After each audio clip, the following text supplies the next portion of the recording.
મારું નામ ભેમાભાઈ મુરજીભાઈ ચૌધરી, ઉપપ્રમુખ જિલ્લા ભાજપ પાટણ.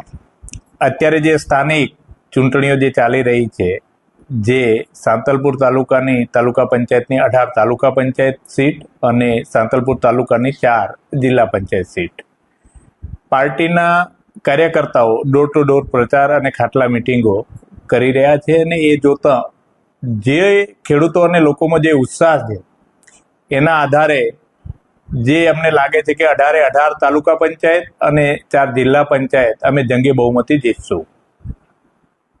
જે સાંતલપુર તાલુકાની અંદર જે બંજર ધરતી હતી એને આજે હરિયાળી બનાવવાનું કામ માનનીય શ્રી નરેન્દ્રભાઈ મોદી સાહેબની સરકારે કર્યું છે. આજે જ્યોતિગામ લાઇટ હોય, જે 24 કલાક વીજળી મળી રહે, ખેડૂતોને સીધા ખાતામાં કિસાન સન્માન નિધિ પણ મળી રહી છે, ટેકાના ભાવે ખરીદી છે એ પણ મળી રહી છે. એટલે ખેડૂતો પણ ખુશ છે, લોકો પણ ખુશ છે. એમના માટે બાકી વિકાસ તો થઈ જ રહ્યો છે, નળથી જળ હોય કે બાકી બધા અનેક કામો સરકારે કર્યા છે. જે આયુષ્યમાન કાર્ડ છે, ગણાવવા જઈએ તો આખો દિવસ થાય, એટલા બધા ડબલ એન્જિનની સરકારે કામ કર્યા છે. અસ્તુ ભારત માતા કે જય.